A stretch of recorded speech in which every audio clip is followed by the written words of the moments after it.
Welcome back to Vivekananda IAS ಮತ್ತು KAS academy. ಸ್ನೇಹಿತರ ಇವತ್ತಿನ ಕ್ಲಾಸು ಹಿಸ್ಟ್ರಿ ಕ್ಲಾಸ್. ಸ್ನೇಹಿತರ IAS ಮತ್ತು KSIR ಮೇನ್ಸ್ ಎಕ್ಸಾಮಿನೇಷನ್ ಬರ್ತೀರಿ ಅವ್ರಿಗೆ 100% ಹೆಲ್ಪ್ ಆಗ್ತದೆ. ಆದರೆ ಏನು ಮಾಡಿರಿ ಸ್ನೇಹಿತರೆ, ಈಗ ಬಂದರೆ ಸಬ್ಸ್ಕ್ರೈಬ್ ಮಾಡಿ ಇಟ್ಕೊಳ್ರಿ, ನಿಮ್ಮ ಸ್ನೇಹಿತರಿಗೂ ಶೇರ್ ಮಾಡಿರಿ, ಮತ್ತು ದಯವಿಟ್ಟು ಸ್ನೇಹಿತರು ಲೈಕ್ ಮಾಡೋದು ಮರಿಬೇಡ್ರಿ. ಒಂದು ದಯವಿಟ್ಟು ಕಮೆಂಟ್ ಹಾಕ್ರಿ. ನಾವು ಒಂದು ಸರ್ತಿ ಹಿಂಗೆ ಮಾಡ್ಕೋತ ಹೋಗೋದು, ನಿಮ್ಮ ಅನಿಸಿಕೆಗಳು ಬೇಕಲ್ರಿ ಅಪ್ಪಿ ಏನೇನಾಗೈತಿ ಸರ್ ಹಿಂಗೆ. ದಯವಿಟ್ಟು ಕಮೆಂಟ್ ಹಾಕೋದು ಮರಿಬೇಡ್ರಿ. ಕಮೆಂಟ್ ಒಂದು ಜರ ಹಾಕ್ರಿ. ಕಮೆಂಟ್ ಮಾತ್ರ ಹಾಕೋದು ಮರಿಬೇಡ್ರಿ. ದಯವಿಟ್ಟು ಕಮೆಂಟ್ ಹಾಕ್ರಿ. ಹೆಂಗೆ ಕ್ಲಾಸ್ ಅನ್ಸುತ್ತೆ, ನಾವೇನಿನ ಅಪ್ಡೇಟ್ ಮಾಡ್ಕೋಬೇಕಾ, ನಾವೇನು ಇಂಪ್ರೂವ್ ಆಗಬೇಕಾ, ನೀವು ನಮಗೆ ಬೇಕು ಸ್ನೇಹಿತರ. ದಯವಿಟ್ಟು ಇಂಪ್ರೂವ್ ಮಾಡಿಕೊಡ್ರಿ ಸ್ನೇಹಿತರೆ. ಇವತ್ತು ನೋಡೋಣ ಚೋಳರು ಯಾರ್ಯಾರ ಹೆಂಗೆ, ಏನೋ ಅವ್ರ ಇತಿಹಾಸ ಏನು, ಪ್ರಮುಖವಾದ ದೊರೆ ಯಾರು, ಈ ರೀತಿಯಾಗಿ ಪ್ರಮುಖವಾಗಿ ಲೈನ್ ಬೈ ಲೈನ್ ನೋಡ್ತಾ ಹೋಗೋಣ ಸ್ನೇಹಿತರೆ. ಹಿಸ್ಟ್ರಿಯ 9 ಅಥವಾ 10ನೇ ಕ್ಲಾಸ್ ಅಂತೂ ಹೆಮ್ಮೆಯಿಂದ ಹೇಳಕ್ಕೆ ಬರ್ತೀವಿ. ನಿಮ್ಮ ಸಹಕಾರದೊಂದಿಗೆ ನಡೀತಿರ್ತಕ್ಕಂಥ ಕ್ಲಾಸಸ್ ಈಗ ಇದೇ ರೀತಿಯಾಗಿ ಸಹಕಾರ ಕೊಡ್ರಿ ಅಂತ ಹೇಳ್ತಾ ಶುರು ಮಾಡೋಣ ಸ್ನೇಹಿತರೆ. ಮೊದಲನೇದಾಗಿ ಚೋಳರ ಇತಿಹಾಸ ನೋಡಬೇಕಾದ್ರೆ ಸಂಗಮ ಯುಗ ಎಂಬುದು ಪ್ರಮುಖವಾಗಿರುತ್ತೆ. ಆದರೆ ಸಂಗಮ ಯುಗವನ್ನು ನೋಡಿದ ನಂತರ ಹಂತ ಹಂತವಾಗಿ ನೋಡಿ, ಯಾಕಂದರೆ ಚೋಳರು ಏನು ಬರ್ತಾರೆ, ಫಸ್ಟು ಒಂದು ಸಮಯ ಆಳ್ವಿಕೆ ಆಗತ್ತೆ, ನಡಬರ್ಕ ಗ್ಯಾಪ್ ಆಗಿದೆ, ಮತ್ತೆ ಆಳ್ವಿಕೆ ಮಾಡಿದಾರೆ. ಈ ರೀತಿಯಾಗಿ ಏನು ಮಾಡುತ್ತದೆ, ಇಲ್ಲಿ ಸಂಗಮ ಯುಗ ಬಂದ್ರೆ ಇಲ್ಲಿ ಮಧ್ಯಯುಗ ಬರ್ತದೆ. ಈ ರೀತಿಯಾಗಿ ಎರಡನ್ನೂ ನೋಡಿದ್ದಾದಲ್ಲಿ ಸಂಪೂರ್ಣವಾಗಿ ಸಿಗ್ತದೆ. ಎರಡನ್ನೂ ನೋಡಿ ಸ್ವಲ್ಪ ಕಾಂಪಿಟೇಟಿವ್ ಎಕ್ಸಾಮ್ಸ್ ಫೋಕಸ್ ಮಾಡೋಣ. ಅವಾಗ ಏನಾಗ್ತದೆ, ಕಾಂಪಿಟೇಟಿವ್ ಎಕ್ಸಾಮ್ ಬೇಕಾದ ಏನಾಗ್ತದೆ, ಕ್ರ್ಯಾಕ್ ಆಗ್ತದೆ. Okay, let's start the class. Full ಜೋಶ್ನಾಗಿರ್ರಿ, ಫುಲ್ ಎಂಜಾಯ್ ಮಾಡಿರಿ ಕ್ಲಾಸ್ಗಳನ್ನ. ಎಂಜಾಯ್ ಮಾಡ್ಕೊತಾ ಸ್ವಲ್ಪ ಕಾನ್ಸಂಟ್ರೇಷನ್ ಕೊಟ್ಟು ಸ್ಟಡಿ ಮಾಡಿರಿ ಸ್ನೇಹಿತರೆ. ದಕ್ಷಿಣ ಭಾರತದ ಸಾಮ್ರಾಜ್ಯಗಳ ಚೋಳ ಸಾಮ್ರಾಜ್ಯ ಅತ್ಯಂತ ಪ್ರಾಚೀನ. Map is reading is most important, ಹೌದಲ್ರಿ. ಈ ರೀತಿಯಾಗಿ ದಕ್ಷಿಣ ಭಾರತ, ಇದು ದಕ್ಷಿಣ ಭಾರತ. ಇಲ್ಲಿ ಏನಿತ್ತಲ್ಲ ಅಂದರೆ ಅಗದಿ ಹಳಿ, ಅಂದ್ರೆ ಅಗದಿ ಪ್ರಾಚೀನ, ಅಂದ್ರೆ ಅತ್ಯಂತ ಹಳೆಯದಾದ ಸಾಮ್ರಾಜ್ಯ ಅಂದ್ರೆ ಅದುವೇ ಚೋಳ ಸಾಮ್ರಾಜ್ಯ. ಚೋಳರ ಇತಿಹಾಸ ಎಲ್ಲಿಂದ ಶುರು ಆಗ್ತದೆ ಅಂದರೆ ಬಿಡ್ರೆ, ಸಂಗಮ ಯುಗದಿಂದ ಶುರು ಆಗ್ತದ ಅಂತ ಹೇಳ್ತಾರೆ. ಚೋಳರ ಇತಿಹಾಸ ಸಂಗಮ ಯುಗದಿಂದ ಆರಂಭವಾಗಿ. ಸಂಗಮ್ ಅಂದರೆ ಏನ್ರಿ ಸರ್? ಸಂಗಮ್ ಅಂದ್ರೆ ಬೇರೆ ಏನಲ್ಲ, ತಮಿಳು ಸಾಹಿತ್ಯದ ಸಂಘ ಎಂದರ್ಥ. ಸಂಗಮ್ ಅಂದ್ರೆ ಏನು? ತಮಿಳು ಸಾಹಿತ್ಯದ ಸಂಘ ಎಂದರ್ಥ. ಓಲ್ಡ್ ಕ್ವಶನ್ ಯಾರ್ಯಾರು ಬಿಡಿಸಿರಿ, ಈ ಕ್ವಶನ್ ನೋಡಿರ್ತೀರಿ. ಓಕೆ, ನೋಡ್ರಲ್ಲ. ಸಂಗಮ್ ಅಂದ್ರೆ ಏನ್ರಿ? ತಮಿಳು ಸಾಹಿತ್ಯದ ಸಂಘ ಎಂದರ್ಥ. ಸಾಮಾನ್ಯ ನೋಡ್ರಿ, ಸಾಮಾನ್ಯ ಶಕ ಪೂರ್ವದಿಂದ ಸಾಮಾನ್ಯ ಶಕ 200ರಿಂದ ಸಾಮಾನ್ಯ ಶಕ 500ರ ಕಾಲಾವಧಿಯಲ್ಲಿ 3 ಸಾಹಿತ್ಯದ ಸಂಘಗಳು ಉದಯವಾಗ್ತಾವೆ. ಎಷ್ಟ್ರಿ? 3 ಸಾಹಿತ್ಯದ ಸಂಘಗಳು ಉದಯವಾಗ್ತಾವೆ. ಅದರಲ್ಲಿ ಪ್ರಮುಖವಾಗಿ ಅದು ಸ್ವಲ್ಪ ಕೃತಿಗಳ ಬಗ್ಗೆ ಮಾಹಿತಿ ಬೇಕಾಗ್ತದೆ. ಆ ಕೃತಿಗಳ ಬಗ್ಗೆ ನೋಡಿದರೆ 3 ಕೃತಿಗಳು ಕಂಡು ಬರ್ತಾವ. ಒಂದು ತಿರುಕ್ಕುರಳ್, ಇನ್ನೊಂದು ಶಿಲ್ಪದಿಗಾರಂ, ಇನ್ನೊಂದು ಮಣಿಮೇಗಲೆ. ಈ 3 ಎಲ್ಲಿ ಕಂಡು ಬರ್ತಾವ ಅಂದ್ರೆ ಸಂಗಮ್ ಯುಗದಲ್ಲಿ ಕಂಡು ಬರ್ತಾವ. ಸಂಗಮ್ ಯುಗದ ಕಾಲದ ಪ್ರಸಿದ್ಧ ಕೃತಿಗಳು ಅಂದ್ರೆ 3. ಒಂದು ತಿರುಕ್ಕುಳರ್, ಶಿಲ್ಪದಿಗಾರಂ, ಮಣಿಮೇಗಲೆ. ನಿಮ್ಮ ಎಕ್ಸಾಮ್ ದೃಷ್ಟಿಯಿಂದ ಭಾಳ ಇಂಪಾರ್ಟೆಂಟ್ ಆಗ್ತಾವ್ರಿ, ದಯವಿಟ್ಟು ಫೋಕಸ್ ಮಾಡಿ ಇಟ್ಕೊಳ್ರಿ. ಇದಾದ ನಂತರ ಚೋಳರ ಇನ್ನು ರಾಜಕೀಯ ಇತಿಹಾಸ ನೋಡೋದಾದ್ರೆ ಸಂಗಮ್ ಕಾಲದ ಸಾಹಿತ್ಯ, ಅಶೋಕನ ಶಾಸನಗಳು ಸಾಕಿದ. ಚೋಳರ ಇತಿಹಾಸವನ್ನು ತಿಳಿಬೇಕಂದ್ರೆ ಸ್ನೇಹಿತರೆ, ಯಾವುದೇ ಒಂದು ರಾಜ್ಯದ ಅಥವಾ ಸಾಮ್ರಾಜ್ಯದ ಬಗ್ಗೆ ತಿಳಿಬೇಕಾದ್ರೆ ಅದಕ್ಕೆ ಸ್ವಲ್ಪ ಏನೇನಾಗ್ತಾವ, ಕೃತಿಗಳು ಸಹಾಯ ಆಗ್ತಾವ.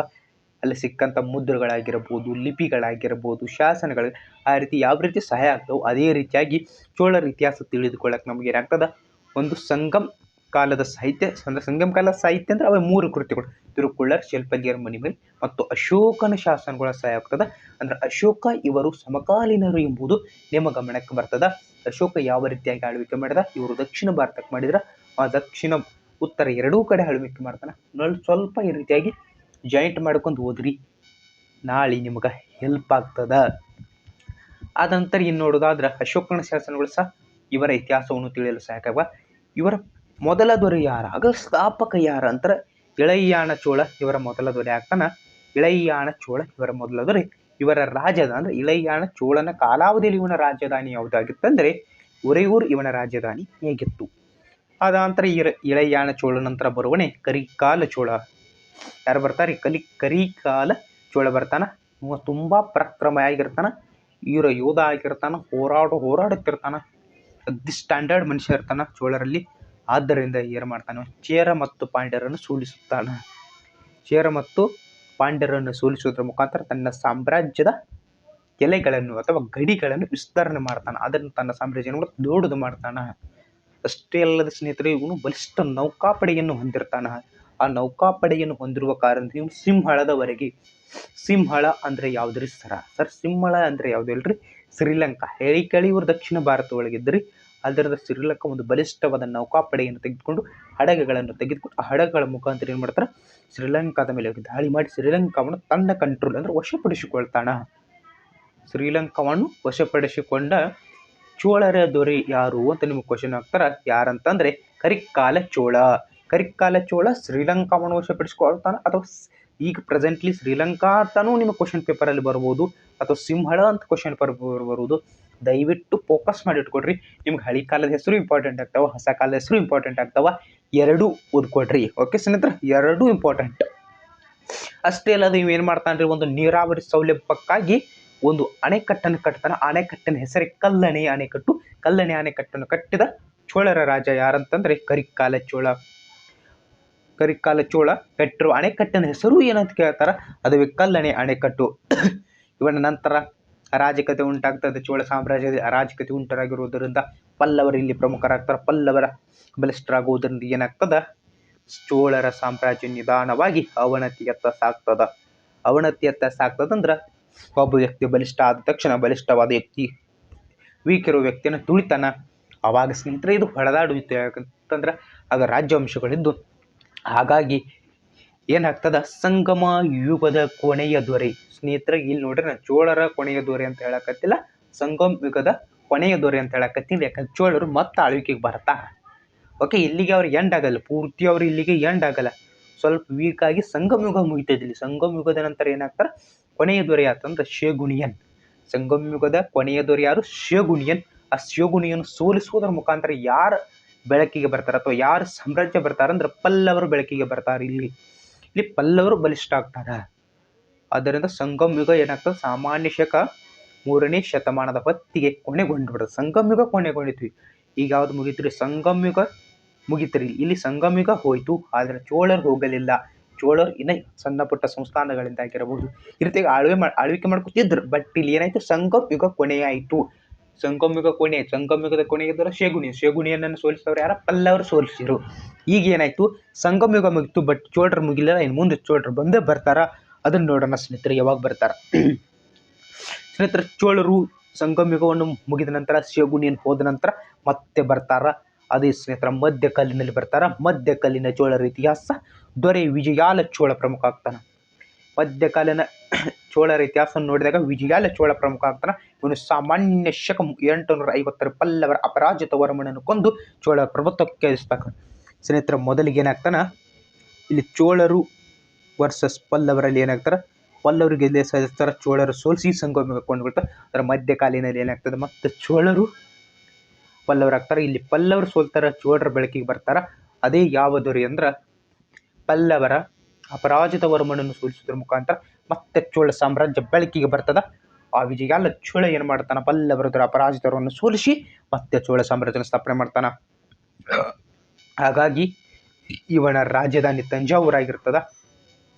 ಸ್ನೇಹಿತರ, ಅವತ್ತು ಇಳೆಯಾಣ ಚೋಳಂದ ಬೇರೆ ಇತ್ತು, ಉರೇಗೂರು ಅಂತೇಳಿ. ಆದರೆ ಈ ದೊರೆ ವಿಜಯಾಲ ಚೋಳನ ರಾಜಧಾನಿ ಯಾವುದಾಗಿತ್ತಂದ್ರೆ ತಂಜಾವೂರಾಗಿತ್ತು.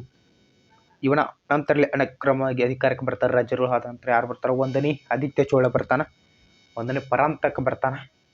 1ನೇ ಪರಾಂತಕ ಸ್ವಲ್ಪ ಇಂಪಾರ್ಟೆಂಟ್ ಆಗ್ತಾನೆ. 1ನೇ ಪರಾಂತಕ ಸಾಮಾನ್ಯ ಶಕ 919 ಮತ್ತು 921ರಲ್ಲಿ ಹೊರಡಿಸಿದ ಉತ್ತರ ಮೇರೂರು ಶಾಸನ.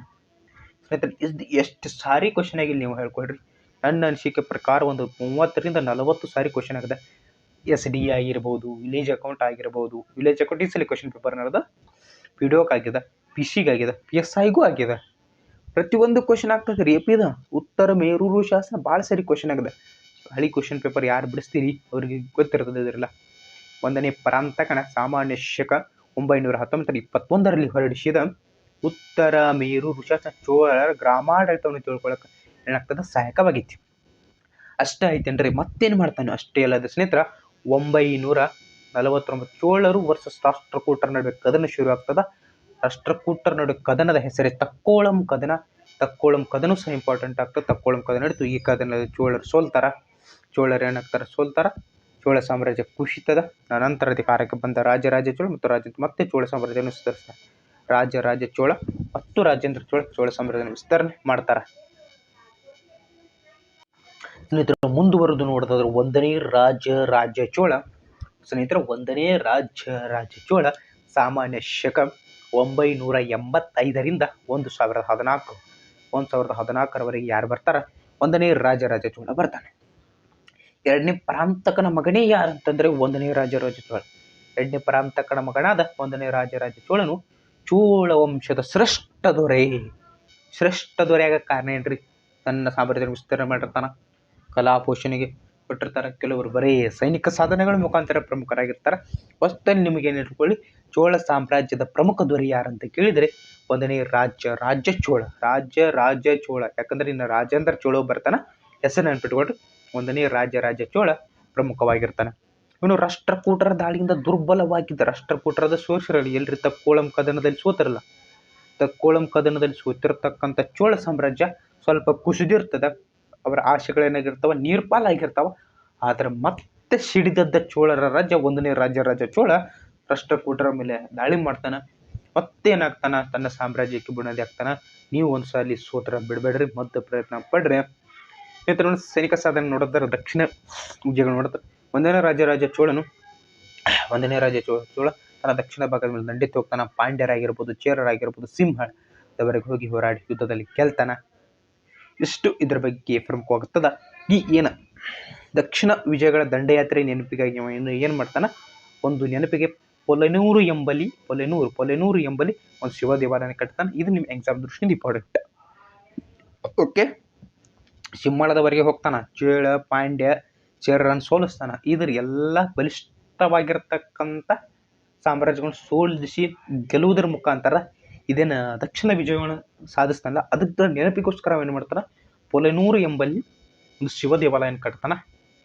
ಇದು ಏನಾಗ್ತದೆ? ನಿಮ್ಮ ಎಕ್ಸಾಮ್ದಲ್ಲಿ ಕ್ವಶನ್ ಆಗ್ತದೆ, ಇಂಪಾರ್ಟೆಂಟ್. ಆ ಥರ ಉತ್ತರದ ವಿಜಯಗಳು ನೋಡಿದ್ರೆ 1011 ಸಾಮಾನ್ಯ 1011 ಗಂಗರ ಪ್ರಮುಖ ಪ್ರಚಳದ ಗಂಗವಾಡಿ ಆಗಿರ್ಬೋದು, ನೊಳಂಬವಾಡಿಗಳಾಗಿರ್ಬೋದು ಕಳ್ತಾನ. ತಲಕಾಡಿಗೆ ಏನು ಮಾಡ್ತಾನೆ? ರಾಜಪುರ ಎಂಬ ಹೆಸರು ನೀಡ್ತಾನೆ. ನಂತರ ಅದಾದ ನಂತರ ಕಲ್ಯಾಣಿಯ ಚಾಲುಕ್ಯರ ಅರಸ ಸತ್ಯಾಶ್ರಯವನ್ನು ಸಹ ಎದುರಿಸ್ತಾನ. ಆದರೆ ಇದರ ಬಗ್ಗೆ ಗೆಲುವು ಮತ್ತು ಸೋಲಿನ ಬಗ್ಗೆ ನಿಖರವಾದ ಮಾಹಿತಿಗಳು ಇಲ್ಲ ಅಂತ ಹೇಳಕ್ಕೆ ಇಷ್ಟಪಡ್ತೀನಿ ರೀ. ಅದ ನಂತರ ಮುಂದುವರೆದ ಭಾಗ ವೆಂಗಿ ಚಾಲುಕ್ಯರ ಮೇಲೆ ಗೆಲುವು. ರಾಜರಾಜ ಚೋಳನು ವೆಂಗಿ ಚಾಲುಕ್ಯರ ರಾಜಕೀಯ ಅಂತಃಕಲದಲ್ಲಿ ಪ್ರವೇಶ ಮಾಡಿ ಶಕ್ತಿವರ್ಮನನ್ನು ವೆಂಗಿಯ ದೊರೆಯನ್ನಾಗಿ ಮಾಡಿದನು. ಸ್ನೇಹಿತರೆ, ಶಕ್ತಿವರ್ಮನನ್ನು ವೆಂಗಿಯ ದೊರೆಯನ್ನಾಗಿ ಮಾಡ್ತಾನೆ. ಹಾಗೂ ಅವನ ತಮ್ಮ ಅಂದ್ರೆ ಶಕ್ತಿವರ್ಮನ ತಮ್ಮನಾಗಿರ್ತಕ್ಕಂಥ ವಿಜಯಾದಿತ್ಯನಿಗೆ ತನ್ನ ಮಗಳಾದ ಕುಂದೇವಳನ್ನು ಕೊಟ್ಟು ಮದುವೆ ಮಾಡ್ತಾನೆ. ಈ ವಿವಾಹ ಬಂಧನ ಚಾಲುಕ್ಯ ಮತ್ತು ಚೋಳರ ನಡುವಿನ ರಿಲೇಶನ್ಶಿಪ್ ಏನಾಗ್ತದೆ? ಮತ್ತೊಂದು ಭದ್ರವಾಗ್ತದ. ವೆಂಗಿ ಚಾಲುಕ್ಯರಿಂದ ಪಡೆದ ಸಂಪತ್ತಿನ ಹೆಚ್ಚಿನ ಭಾಗವನ್ನು ತಂಜಾವೂರಿನ ರಾಜರಾಜೇಶ್ವರಿ ದೇವಾಲಯಕ್ಕೆ ದಾನ ಮಾಡ್ತಾನೆ. ನಂತರ ಇವನು ಕಳಿಂಗದ ಮೇಲೆ ದಂಡಯಾತ್ರೆ ಮಾಡಿ ಅದನ್ನು ಸಹ ಗೆಲ್ತಾನ.